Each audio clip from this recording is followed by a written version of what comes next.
I understand. In order for me to become black, I have to work hard at it. And I'm willing to do the time. Yeah. I took the first opportunity I could. Bought myself a plane ticket from South Africa, and I said, I'm going out to America. I'm going there, and I'm going to be black. And I got on that plane. It was an 18-hour flight, 18 hours of non-stop flying. And I sat there in my chair, and I spent every moment practicing being black, just practicing. I was like, I'm not gonna mess up this black opportunity. I just sat there, just working through everything. I was watching every black movie and TV show, just going through it. Yeah. You know what I mean? Yeah. King Kong ain't got shit on me. Yeah. What you talking about, Willis? I was grinding it. You laugh, but 18 hours of flying, and I landed in JFK, and I was fluent in my black American. For shizzle my nizzle. I was walking around. I was so black, I was even laughing black. I was like, ha, ha, ha. Yeah. My man. Ha, ha. Should have seen me. It was like, oh, this you? That has to be the personification of cool, in my opinion. There's nothing cooler. Black Americans are so cool. They can make you feel good about yourself just by asking if you are you. You don't believe me? Get a black American man to come up to you and just be like, hey, yo, this you? Nah, this you? And you'll be like, I think it is.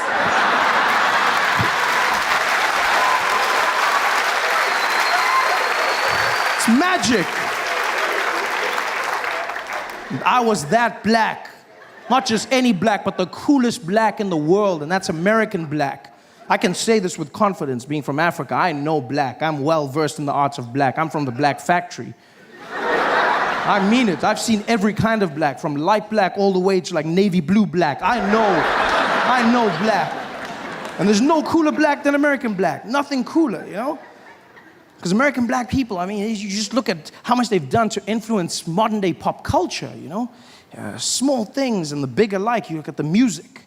You've got, you know, jazz, hip hop, R&B, all black Americans, style of clothing, you know, just this general swag that they've brought to everything. Even small things like walking. I mean, walking is such a mundane activity, isn't it? It's just very... There's nothing cool about this thing. You just move from one place to the next, and pretty much everybody can do it. This is it. There's nothing. And then black Americans came along, and then they just added in that bounce, and all of a sudden you look really cool. You just, you know, you look like you have a purpose. You've just got that. Yeah, look at this. It's super cool. And it must be hard for an assassin to kill you. Just like. That's why if you look in American history, no black man was ever assassinated whilst walking, ever. It was when they stopped and said something. Bang! That's when they went, because they got to walk. That's why if you look, Obama, every time he comes out of the jets or makes a speech, he's always just got that little bounce just before. Because in his head, he's like, you never know. Got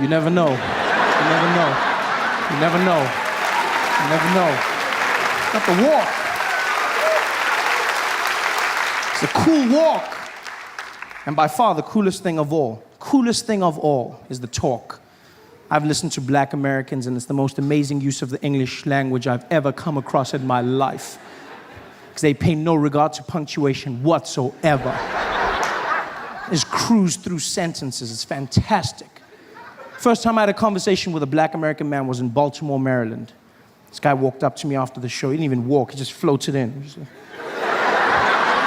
Just came up to me and was like, hey, yo, B, hey, yo, let me holler at you for a minute, man. Let me holler at you. I said, okay.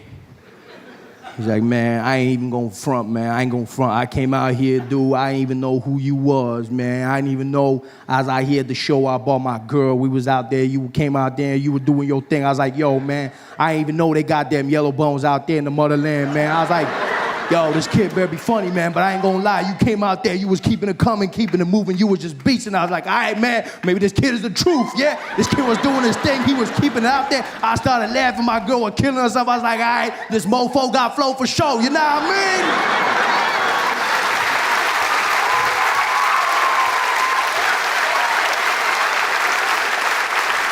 And I was like, no, I don't. But I love it. It's the most amazing use of English I've ever come across in my life. Just that one word alone. Just the strength of that. Nah mean. Do you know what I mean?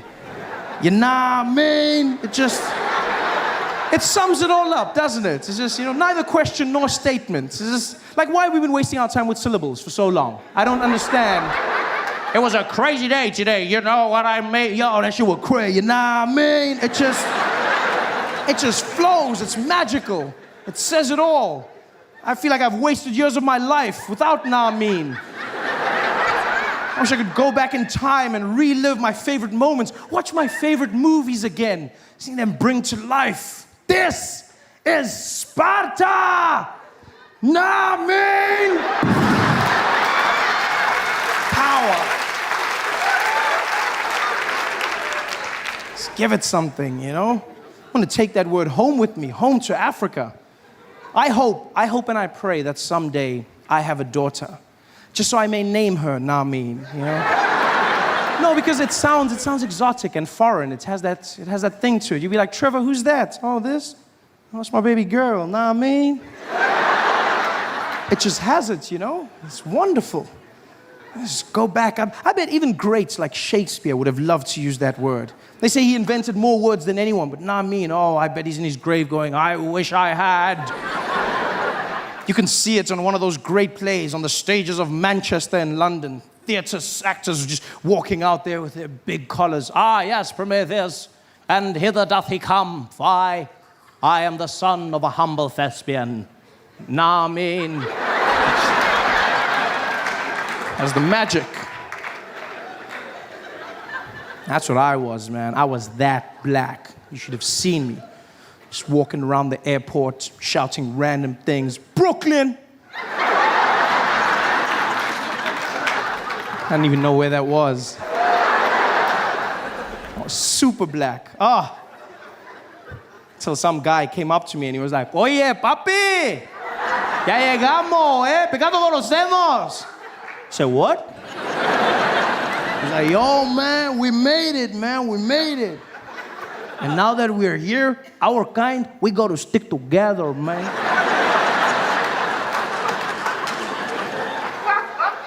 Our kind. 18 hours of flying and I still wasn't black. I was Puerto Rican.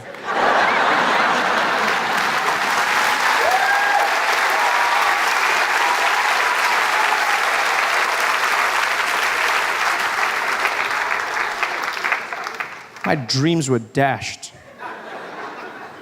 And I thought it was a once-off, but it's not, Go around on the East Coast, places like Miami. Oh, that's the worst for me. Walk around the streets of Miami and I see people look exactly like me and, they see me, I see them. We give each other that look of home, like. Guys come up to me, they're like, hey, ¿qué pasó? ¿Qué para con los celos? Like, whoa, whoa, whoa, whoa, whoa, whoa. Yo, I don't speak Spanish, man. Guy was like, what? You don't speak Spanish? I said, no, I don't. He's like, you should be ashamed of yourself. I said, no, I shouldn't be ashamed. It's not my culture. I'm actually South African. He's like, South African? Like you were born there? So yeah, my whole life. He's like, Africa? So yeah, he's like, Africa? So no, the one next to it. Yes, Africa. He's like, oh man, you don't look like you're from Africa, man. So what the hell is that supposed to mean? He's like, I don't know. You look like you grew up in the shade, man.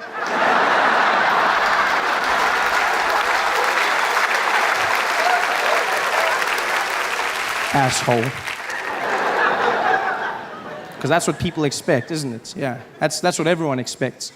When they hear Africa, that's all they think. Those are the images they see. Say, this next comedian is from Africa. And people think a guy in leopard skin will come running on the stage. Like,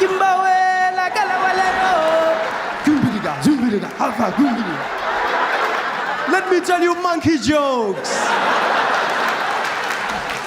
And it's not like that, It's not. I mean, I do have good monkey jokes, but that's not what I'm saying. That's not the point. Just everyone has these images of Africa, and it's not your fault as Americans. I understand that as Americans, like, you don't know much about South Africa. I've realized this in my time here. You don't know much about Africa as a whole, which is, you guys don't know much about anything, but that's not your fault. You guys are so big and America-centric, and you don't get outside images. You don't see anything. In fact, in my time in America, the only thing I've seen of Africa is always those ads. Have you seen those commercials? Those UNICEF ads have you seen those? They're asking you for the money. I hate those ads. They don't even warn you that those things are coming on TV. I'm sitting there enjoying myself, watching comedy shows, and the next thing you know, you just see this horrible village. It's just dirty, and there's old rusting buildings, and these sad black people, and I'm looking, I'm like, ooh, where is that? Cleveland?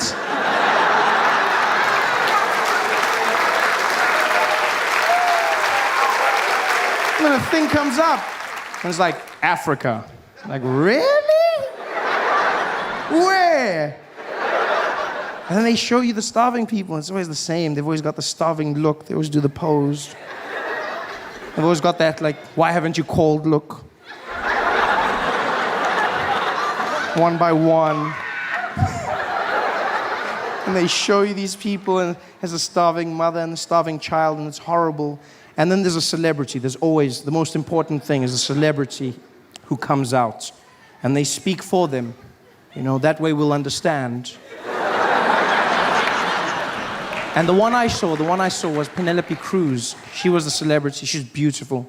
Oh, and she came out, and the starving mother and child were there, and Penelope came out, and she was next. Well, she wasn't next to them. It was blue screen. But she wanted to be there. She walked out. She pointed, and she was like, this is Africa. Did you know every year more than 5 million children in Africa die of waterborne illnesses and diseases that could have been prevented? You can make a difference in this child's life. I know you're sitting at home, and like me, you're saying, "Ba Penelope, I'm so far. What can I do to help?" Well, I'm here to tell you, it's easier than you think. And it's a wonderful message, and she's beautiful. I'm really trying to pay attention to this, but for the life of me, I can't concentrate because I'm watching, and out of the corner of my eye, there's this fly that's just buzzing around. It's buzzing, and she's just ignoring it, and the fly is there on the eye. How does a fly sit on your eye? You see with the thing in the mouth, and I can't concentrate how do they get the fly there every single time? Can somebody tell me this? In every single ad, the fly is there, and it's always in exactly the same place for the entire ad. I can't get a fly to sit still in my kitchen for 4 seconds, and I sneak up really slowly, but they can get the fly to sit there every single time they film. I'm starting to think it's like a trick fly. It's a Hollywood fly, isn't it? One of those trained creatures from Disney. I know what those guys are capable of. I've seen Lassie. A trained fly. They probably got the fly on lockdown. They're ready. They get everybody together. They got the starving people. They're like, okay, we're ready to shoot. Where's the fly? Here, sir. Here, sir. Come on, boy. Get it. And stay. Action. Did you know every year more than 5 million children are starving?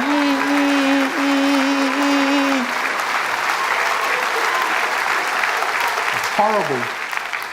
Hate those ads. Hate the people who make those ads. I mean, there's people starving everywhere in the world, but you can give them a bit of dignity. And I hate the people in those ads as well, because they make Africans look bad. Yeah. And I can say that. You go, oh, but don't hate them, they're starving. No, you know what? I don't care. I really don't, because people starving everywhere. And I grew up in a black family in Africa, and no matter how poor or hungry we were, we could still do this.